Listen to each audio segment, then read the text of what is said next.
Breaking news చూస్తున్నాం. నైరుతి రుతుపవనాలు ఈ నెలలోనే కేరళ తీరాన్ని తాకనున్నాయి. ఈ మేరకు భారత వాతావరణ విభాగం తెలిపింది.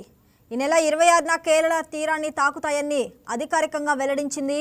రుతుపవనాల ముందస్తు రాకకు అనుకూల వాతావరణం ఉందని పేర్కొంది ఐఎండీ. మరో 48 గంటల్లో నైరుతి రుతుపవనాలు అండమాన్ను తాకనున్నాయని తెలిపింది. మే 16, 17 తేదీల్లో దక్షిణ బంగాళాఖాతం, అండమాన్ నికోబార్ దీవుల్లోని కొన్ని ప్రాంతాల్లో వర్షాలు పడే అవకాశం ఉంది. ఈ వారాంతానికి దక్షిణ బంగాళాఖాతం, అండమాన్ సముద్రం, అండమాన్ నికోబార్ దీవుల్లో నైరుతి రుతుపవనాల రాకకు పరిస్థితులు అనుకూలంగా మారాయని వాతావరణ శాఖ ఓ ప్రకటనలో వివరించింది. అయితే నైరుతి రుతుపవనాలు సాధారణంగా నికోబార్ దీవుల్లోకి మే 15 నాటికి, మే 20 నాటికి అండమాన్ సముద్రం అంతటా విస్తరిస్తాయి. ఇక ఈ ఏడాది రుతుపవనాల రాక ఈ కాలక్రమానికి అనుగుణంగానే ఉండనుంది. అయితే గత ఏడాది నైరుతి రుతుపవనాలు సాధారణ స్కెడ్యూల్ కంటే ముందే, అంటే మే 13నే దక్షిణ అండమాన్ సముద్రం, ఆగ్నేయ బంగాళాఖాతం, నికోబార్ దీవులకు చేరుకున్నాయి. మే 20 నాటికి అండమాన్ సముద్రాన్ని కవర్ చేసి జూన్ 1 నాటికి కేరళం తీరాన్ని తాకుతాయి.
రైట్, ఇక దీనికి సంబంధించి మరింత సమాచారం మా కరెస్పాండెంట్ బిందు అందిస్తారు.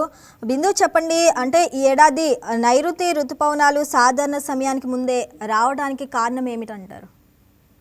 రైట్ శ్రావణి, దేశవ్యాప్తంగా ఎండలతో అల్లాడిపోతున్న ప్రజలకి భారత వాతావరణ శాఖ ఐఎండీ చల్లని కబురు అందించిందనే చెప్పుకోవచ్చు. ఎందుకంటే ఈ ఏడాది నైరుతి రుతుపవనాలు సాధారణం కంటే ముందుగానే దేశంలో ప్రవేశించే అవకాశం ఉందని అధికారికంగా ప్రకటించారు. అయితే సాధారణంగా చూసుకుంటే మనం ప్రతి సంవత్సరం జూన్ 1 నుంచి కేరళ తీరాన్ని తాకే నైరుతి రుతుపవనాలు ఈసారి 5 రోజులు ముందుగానే, అంటే 26వ తారీఖునే కేరళలోకి ప్రవేశించే అవకాశం ఉందని కూడా ఐఎండీ వెల్లడించింది. అయితే ఈ అంచనాకు సంబంధించి 4 రోజులు అటు ఇటు మార్పు ఉండొచ్చని, లేదంటే మే 20 నుంచే మే 30 వరకు ఈ మధ్య అయితే రుతుపవనాలు కేరళను తాకే విధంగా అయితే ఉంటుందని కూడా చెప్పారు. అయితే ముఖ్యంగా చూసుకుంటే దీంతో ప్రస్తుతం దేశవ్యాప్తంగా నమోదవుతున్న తీవ్ర ఉష్ణోగ్రతల నుంచి ప్రజలకి కొంత ఉపశమనం అనేది లభిస్తుందని చెప్పుకోవచ్చు.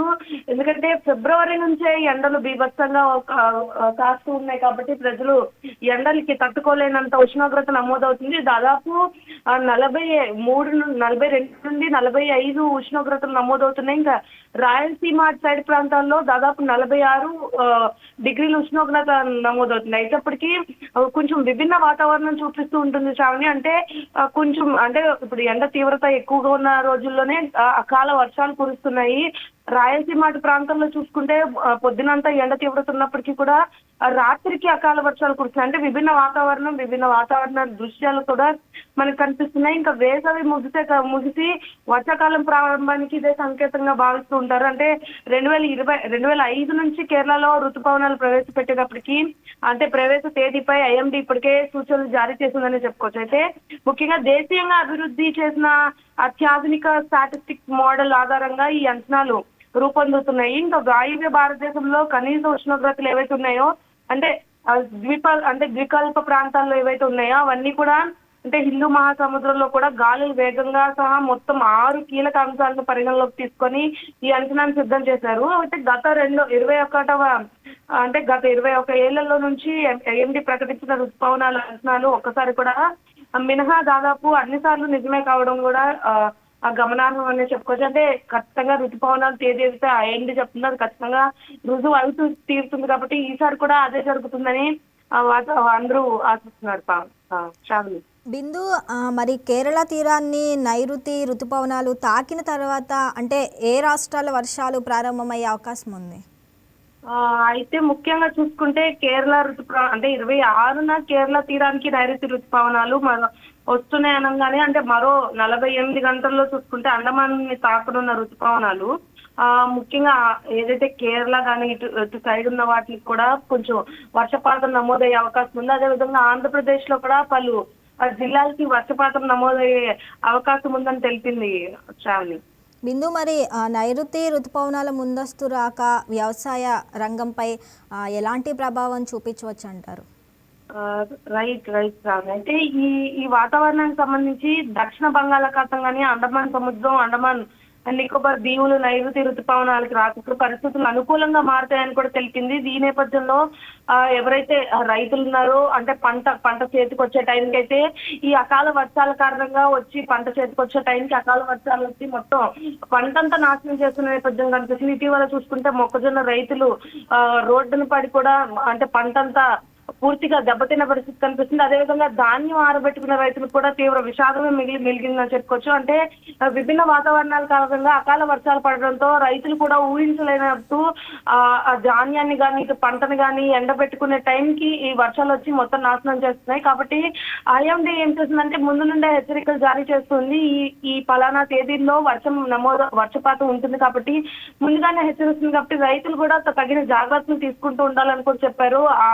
ఆ సీజన్ కి తగ్గ పంట వేసినప్పటికీ కూడా ఈ నైరుతి ఋతుపవనాలు కానీ ఈ వర్షాలకు సంబంధించి పూర్తిగా దెబ్బతినే అవకాశం ఉంది. కాబట్టి రైతులు కూడా తగు జాగ్రత్తలు తీసుకోవాలని చెప్పడం జరిగింది. అయితే ఇంకా చూసుకుంటే ఈ మధ్య తేదీలు ఏవైతే ఉంటాయో మే 15 నాటికి ప్రవేశిస్తాయని ఏదైతే ఉందో అలాగే మే 20 నాటికి అండమాన్ సముద్రం అంతటా కూడా విస్తరిస్తాయని కూడా అంచనా వేశారు. దీనికి సంబంధించి ముఖ్యంగా సముద్ర తీరాల్లో కానీ ఇటు జలమయాలకు సంబంధించి మత్స్యకారులు పూర్తిగా వేటకు వెళ్ళకుండా ఆగిపోతేనే మంచిదని కూడా ఇప్పటికే హెచ్చరికలు జారీ చేశారు Shravani. Right Bindu, thanks for the updates.